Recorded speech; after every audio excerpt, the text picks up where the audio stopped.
So hello everyone.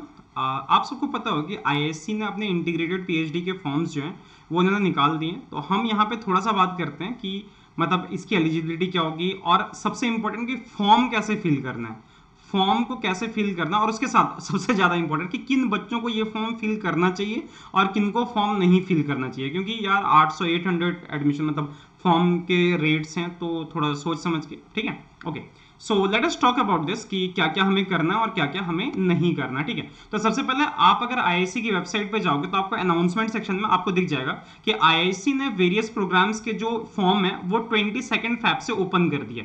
22 fab से ये start हो गया है, ठीक है। तो आप यहां से फॉर्म फिल कर सकते हो बेसिकली। अच्छा, और अगर आपको आईआईटी के डिफरेंट कोर्सेज के बारे में जानना है तो आप बेसिकली एक यूट्यूब पे वीडियो है, मैं उसका लिंक नीचे दे दूंगा डिस्क्रिप्शन में, आप जाके वहां पे देख सकते हो कि कौन कौन से कोर्सेज हैं जिस पे आप एडमिशन ले सकते हो। तो यहाँ पे हम बात करते हैं बेसिकली एलिजिबिलिटी और आपका जो फॉर्म है उसके डिटेल कैसे कैसे फॉर्म फिल करना है उसके बारे में हम थोड़ा सा बात कर लेते हैं। देखो, हम यहाँ पे बात करेंगे integrated PhD program in physical science, ठीक है। फिजिकल साइंस के कौन कौन से ब्रांचेस आईएससी में है ये मैंने उस वाली वीडियो में डाल रखा, सब कुछ मैंने डिटेल में दे रखा है।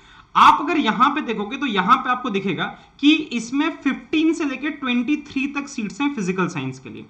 फिजिकल साइंस के लिए आईआईएससी इंटीग्रेटेड पीएचडी में टोटल 15 से लेकर 23 एडमिशंस ही लेता है, उससे ज्यादा ये एडमिशन नहीं। अगर इनको बच्चे अच्छे लगते हैं तो ये कभी कभी मतलब ऐसा होता है कि 15 से 23 का रेंज जो होता है ये फिक्स्ड होता है कि इसी के रेंज में जाता है, कोई फिक्स्ड सीट नहीं है। या तो मतलब ऐसा होता है कि कभी 16, 17, 18 ऐसे ही चलते रहते हैं इसमें, ठीक है। आपको मैंने इंपॉर्टेंट डेट्स दिखा दिया। एक चीज आप देख लेना यहाँ पे कि 22 फैब से आपके फॉर्म स्टार्ट हो रहे हैं और आपका फॉर्म जो है एंड डेट जो है दैट इज 31 मार्च। याद रखना ये जेस्ट के एग्जाम से पहले ही ये क्लोज हो रहा है, तो आपका जेस्ट का रिजल्ट वगैरह कुछ भी नहीं आएगा तब तक ये क्लोज कर देगा। लेकिन इसमें ऐसा होता है कि मे बी शायद ये बाद में आपको चांस दे कि अगर आपके जैम के अगर आपका जेस्ट क्वालिफाई है तो आप उसको फील कर सकते हो, वहां पे फॉर्म में एक स्पेस आता है वो बाद में आप लॉग इन करके फील कर सकते हो, मे बी ये देंगे। क्योंकि जैम का तो जो जैम का रैंक जो वो आप बहुत आराम से इसमें फील कर सकते हो, बिकॉज जैम का रिजल्ट जो है मेरे ख्याल से 20 मार्च तक तो आ जाएगा। तो अगर वो आ गया तो आप उसको फील कर दोगे, लेकिन जेस्ट का मेरे अकॉर्डिंग यहां पे आप शायद नहीं कर पाओगे, या फिर अगर आपका लास्ट ईयर जेस्ट क्वालिफाई तो शायद आप कर सकते हो, मे बी। Yes, okay. तो अगर आप यहां पे बात करें, इसमें पूरा लिखा हुआ कि आपका एरिया ऑफ रिसर्च वगैरह क्या क्या है, बहुत सारे मतलब हर चीज पे यहां पे न्यूक्लियर एस्ट्रोफिजिक्स, गैलेक्टिक एस्ट्रोनॉमी, ठीक है, इंटरस्टेलर मैटर, सब कुछ है। देखो एटॉमिक रिसर्च, कुछ भी जो आप देखना चाहो लगभग हर तरह के फील्ड जो है इस पे यहाँ पे रिसर्च वर्क जो है वो आईआईएससी में चलता है फॉर फिजिकल साइंस स्टूडेंट्स, ठीक है। अच्छा, अगर एलिजिबिलिटी की बात कर लें तो यहां पे लिखा हुआ इन्होंने कि फर्स्ट क्लास इक्विवेलेंट होना चाहिए इन बीएससी में। तो अगर बीएससी फर्स्ट क्लास, मेरे अकॉर्डिंग शायद हर जगह ये 60% ही ले रहे हैं, ठीक है, except for SC candidate. SC ST candidate जो है इनके लिए अगर सिर्फ आप पास कैटेगरी में भी हो, अगर आप फर्स्ट क्लास कैटेगरी में नहीं हो, अगर आप पास कैटेगरी में भी हो तो भी आप इसको मतलब बहुत आराम से आप फील कर सकते हो, ठीक है, इसके फॉर्म को आप फील कर सकते हो। जैसे यहाँ पे लिखा हुआ है a minimum requirement for the admission in integrated PhD program from is a first class student और equivalent grade in the bachelor degree. और यहाँ पे फर्स्ट क्लास से यहाँ पे हटा के रिलैक्स कर दिया गया है एसटी एसटी कैंडिडेट के लिए, पास क्लास के लिए, कि अगर सिर्फ आप पास कैटेगरी में हो तो भी आप इसको फील कर सकते हो बहुत आराम से। अच्छा, कुछ स्पेसिफिक तो ये है मतलब उसके लिए आपकी एलिजिबिलिटी होगी, जैसे अलग अलग तरह के कोर्सेज लेने के लिए आपकी एलिजिबिलिटी अलग अलग तरह की होनी चाहिए। बट यहाँ पे आपका 10+2 अगर आपका ठीक है, वहां पे अगर आपके सब्जेक्ट एक फिजिक्स में आपका मेजर है तो आप बहुत आराम से, और स्पेशली आपका अगर जैम क्लियर है तो बहुत आराम से आप इसके फॉर्म को फिल कर सकते हो। जैम क्लियर नहीं है, जैम में रैंक काफी अच्छी होनी चाहिए।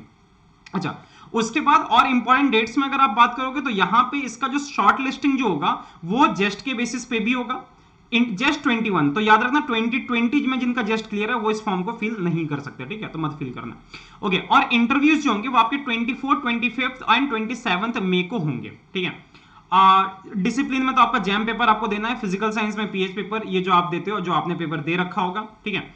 अच्छा, उसके बाद एक जो इंटरव्यू लेटर है वो आपको 2 वीक पहले आप तक मिल जाएगा, ठीक है। आपको वहां पे इंटरव्यू पहुंचने के लिए, इंटरव्यू तक पहुंचने के लिए आपको खुद से सारा जुगाड़ करना पड़ेगा, ठीक है। लेकिन ये जो है सेकंड क्लास में ट्रेवल अलाउंस जो होता है वो आप ट्रेवल अलाउंस जो देंगे वो सेकंड क्लास स्लीपर ट्रेन तक का देंगे, इतना का फेयर जो वो आपको वहां पे मिल जाएगा, ठीक है। और उसके बाद ऐसा है कि जो एसटी एससी कैंडिडेट है इनके लिए अलग से बोला गया कि आप इवन 7 डेज पहले, अगर आपका नाम इंटरव्यू में शॉर्टलिस्ट हो गया है तो आप 7 दिन पहले आ सकते हो, ताकि आप जो है फैक्ट जो आपके फैकल्टी मेंबर्स हैं उनके साथ आप इंटरेक्शन कर सको, तो काफी अच्छी चीज है, मतलब सबके लिए इक्वल अपॉर्चुनिटीज टाइप का आप समझ लो कि सबको ये चीज मिल रहा है। अच्छा, उसके बाद इन सबको, हर बच्चे को सब कुछ मतलब क्या क्या लेके आना है ये चीज आप देख लेना यहाँ पे, ठीक है, कि should also bring with them attested copies of all the transcript, marks card, SSLC, जो भी आपके सर्टिफिकेट वगैरह जो भी है वो सारे आपको लेके जाने हैं, इंटरव्यू कमेटी को आपको देना पड़ेगा। ST SC कैंडिडेट या किसी भी कैटेगरी में अगर आप आते हो, ठीक है, या तो EWS सेक्शन है आपका, या फिर ST SC है, या OBC है, या PWD है, या कश्मीरी माइग्रेंट है, कुछ भी है, तो इस केस में हर जो आपका सर्टिफिकेट है वो आपको ओरिजिनल वहां पे लेके जाना पड़ेगा इंटरव्यू के टाइम पे, याद रखना इंटरव्यू के टाइम पे, ठीक है। और कुछ डॉक्यूमेंट्स जो है वो आपको अपलोड भी करने पड़ेंगे जब आप फॉर्म को फिल कर रहे होगे, ठीक है। उसके बाद तो ऑफर लेटर, ये तो सारी चीजें आपको यहाँ पे मिल जाएंगी, वो तो उस टाइम की बात होगी आपकी, ठीक है, तो वो आप डाउनलोड करके चले जाओगे, ठीक है। अब बात कर लेते हैं थोड़ा सा, अच्छा एक चीज और है कि देखो शायद मतलब मुझे नहीं पता कि कोरोना के चक्कर में इन लोगों ने थोड़ा सा रिलैक्स किया या नहीं किया, लास्ट ईयर का एग्जैक्टली मुझे नहीं पता। देखो कि आपकी अगर डिग्री पूरी हो चुकी है, अगर आपने 2020 में आपने अगर अपना बीएससी कंप्लीट कर लिया तब तो ठीक है, आप डिग्री के साथ आप वहां पे सबमिट कर दोगे। लेकिन जो 21 वाले बच्चे जिनकी बीएससी की डिग्री या एग्जाम होने में जिनका टाइम लगना है, तो इन्होंने 31 अक्टूबर तक का टाइम दिया कि 31 अक्टूबर तक आपने अपना फाइनल ईयर का जो रिजल्ट है वो आपको प्रोड्यूस करना पड़ेगा। अगर आप 31 तक नहीं प्रोड्यूस कर पाते, इन दैट केस आपको 31 तक मतलब रखा जाएगा, उसके बाद आपको वहां से निकाल दिया जाएगा, इनकेस अगर आप इंटरव्यू क्लियर करके जाते भी हो तो भी, ठीक है। और अगर 20 वाले बच्चे, 2020 वाले बच्चे, उनको तो कोई दिक्कत नहीं है, वो आराम से एडमिशन यहाँ पे जाके ले सकते हैं। अच्छा, उसके साथ आपको पता हो कि इंटीग्रेटेड पीएचडी है, तो यहाँ पे आपको स्टाइपेंड भी मिलता है, स्कॉलरशिप भी मिलता है। तो वो स्कॉलरशिप जो है उन बच्चों का जिनका रिजल्ट जो फाइनल ईयर का रिजल्ट जो प्रोड्यूस नहीं कर पाएंगे उनको स्कॉलरशिप भी नहीं दी जाएगी, ठीक है, ध्यान रखना, ये जो मेन चीज है। अच्छा, जब आप एडमिशन पोर्टल ओपन करोगे तो आपका ये कुछ इस तरह का दिखेगा, apply for UG program, apply for PG program, तो आपने अप्लाई फॉर पीजी प्रोग्राम में जाना है। और उसके बाद यहाँ पे सबसे पहले आपको यहाँ पे रजिस्ट्रेशन करना है, कुछ आपके basic detail, name of the candidate, password, रेंटर password, उसका डेट ऑफ बर्थ, अपना ईमेल एड्रेस जैसे ही डालोगे आपके ईमेल एड्रेस पे, उसके बाद ये वेरीफाई करने का यहाँ पे आप कंफर्म कर देना। फिर आपका ईमेल आईडी पे एक आपका लिंक चला जाएगा, तो यहाँ पे आप लिंक पे क्लिक करो, उसका दोबारा से आपको लॉगिन करने को बोला जाएगा, आप लॉगिन करोगे, फिर आपको यहाँ पे पीएचडी इंटीग्रेटेड प्रोग्राम में आपको यहाँ पे एंटर करना है, ठीक है। अच्छा, ये तो आपका बेसिक रजिस्ट्रेशन वाला हो गया, ठीक है। ये सारे जो सर्टिफिकेट्स हैं आपके उस टाइम पे तैयार होने चाहिए। देखिए ये सर्टिफिकेट, इनमें से कोई सा भी सर्टिफिकेट आपको अपलोड नहीं करना, सबके पास आपको मार्क्स डालने वहां पे, ठीक है, सब जिसमें कितने मार्क्स हैं, कितने परसेंटेज हैं, क्या क्या है, सिर्फ वो चीजें डालनी है। लेकिन क्या क्या अपलोड करना है, वो आपका एक scan image of your passport size photo, scan image of your signature, ये आपको डालना है। उसके बाद scan PDF your caste certificate, Kashmiri migrate, जो भी हो आप हो, तो ये सारा जो आपको यहाँ पे अपलोड करना है, एसटी एससी कैंडिडेट, ये सारा आपको याद रखना है कि इसका स्कैन इमेज जो है ये आपको उसमें अपलोड करना है, पीडीएफ में अपलोड करना है, और बाकी जो ये सारे जेपीजी में अपलोड करना है। ऐसा कुछ लिखा हुआ नहीं है जेपीजी, आप शायद किसी भी इसमें फॉर्मेट में कर सकते हो। उसके बाद बाकी आपको सारे डिटेल्स भरने हैं, नेम करना है, डेट ऑफ द, ये मैंने फॉर्म इसका फिल किया, मुझे कुछ खास नहीं लगा कि जहां पे आपको परेशानी हो सकती है, ठीक है, बिल्कुल ऐसे जैसे एकदम आपने जेस्ट वगैरह के फॉर्म फिल किए, बस ये है कि इसमें आपको 10th के 12th के सबके मार्क्स वगैरह सारे अच्छे से आपको डालने हैं, ठीक है। तो इतना काम अगर आप कर लेते हो, कॉन्टैक्ट डिटेल वगैरह आप सही से दे देते हो। क्वालिफाइंग डिग्री के टर्म में आप यहाँ पे आप क्वालिफाइंग डिग्री क्या क्या है, आपका ब्रांच स्पेशलाइजेशन कौन सा, अगर बीएससी फिजिक्स से हो तो आप फिजिक्स डाल देना, वहां पे ऑनर्स डाल देना, अगर नहीं हो तो जनरल बीएससी आप लिख के छोड़ सकते हो, ठीक है। उसके बाद जो यहाँ पे इंपॉर्टेंट लगा कि हाँ आप फिजिकल साइंस जो ये आपको इसमें ऑप्ट करना है, जिसमें एडमिशन लेना है। अच्छा, किस फील्ड में आपको अप्लाई करना है उसका आपको ध्यान रखना कि आपको फिजिकल साइंस में ही अप्लाई करना है, ठीक है। ऐसा कुछ यहाँ पे ये नहीं दिया हुआ कि मतलब मिनिमम आपको बोला गया कि आप 2 में मैक्सिमम आप अप्लाई कर सकते हो, ठीक है। अगर आप एलिजिबल हो तो मैक्सिमम 2 में आप अप्लाई कर सकते हो, 2 इसमें आप बहुत आराम से अप्लाई कर सकते हो। उसके बाद क्वालिफिकेशन वाली वही बातें होगी कि अगर आपका रिजल्ट अवेटेड है तो आप बहुत आराम से वहां पे रिजल्ट अवेटेड जो है ये डाल देना वहां पे। अदरवाइज बाकी जो है एग्रीगेट परसेंटेज वगैरह, जैसे आपके मतलब बोर्ड का जो भी क्राइटेरिया, जिस हिसाब से उन लोगों ने रिजल्ट दे रखा, परसेंटेज या सीजीपीए जो भी है, आप उसके अकॉर्डिंग यहाँ पे डाल सकते हो।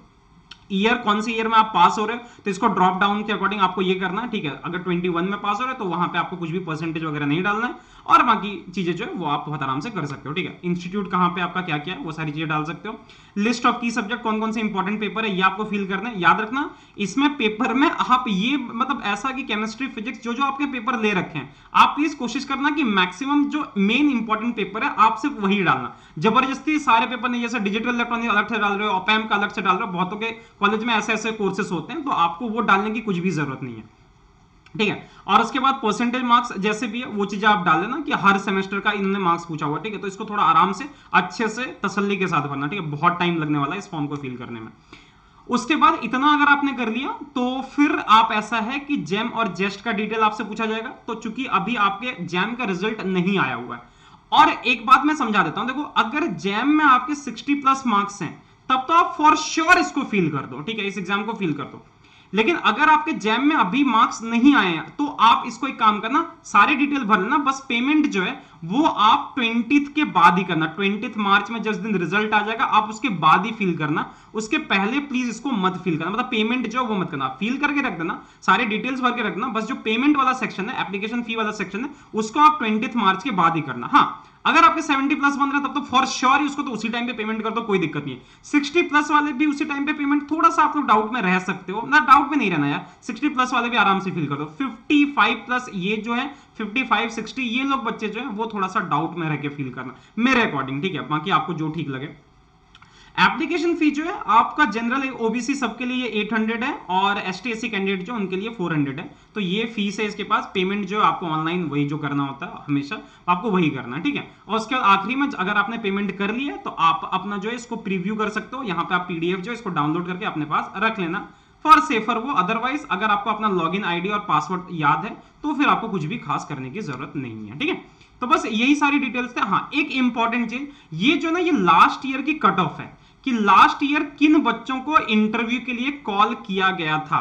तो अगर आप फिजिकल साइंस में देखो तो जनरल कैटेगरी में 150 रैंक वालों को कॉल किया गया था तक को, जेस्ट में 75 वालों तक को कॉल किया गया था, जैम में ओबीसी में 180, एससी में 400, एसटी में 800, फिजिकली हैंडीकैप्ड में 800 और कश्मीरी माइग्रेंट में 800 तक को कॉल किया गया था, और जेस्ट में रिस्पेक्टिवली 100, 250, 400, 400 एंड 400। तो इसीलिए मैं कह रहा हूं ये देखो अगर आपके 60 प्लस मार्क्स बन रहे हैं तो 60 प्लस में इतना श्योर है कि इस बार के अकॉर्डिंग 150 प्लस तो फॉर श्योर बन जाएंगे, इतने तो बहुत आराम से बनेंगे, ठीक है। उसके कम के भी बन सकते हैं, मुझे एग्जैक्ट आइडिया मैं क्या दूं इसमें, तो अभी कुछ भी बोलना ज्यादा सही नहीं रहेगा क्योंकि बाद में कुछ हो गया फिर फील कर दोगे फालतू में आपके 800 रुपए चलेगा, गालियां मेरे को पड़ेगी। सो बेटर है कि जिनके 60 प्लस है वो तो अभी फील कर दो, जिनके कम है वो थोड़ा सा डाउट में रह के फील करना, बट ठीक है इस बार के अकॉर्डिंग हो जाना चाहिए। मतलब 60 प्लस है तो आराम से टॉप 50 में ही आ जाओगे, तो टॉप 100 की तो बात ही नहीं है। तो लेकिन थोड़ा सा डाउट में रह के फील करना, ठीक है। आप बस पेमेंट मत करना, बाकी सारे काम जो है बहुत आराम से कर सकते हो, ठीक है।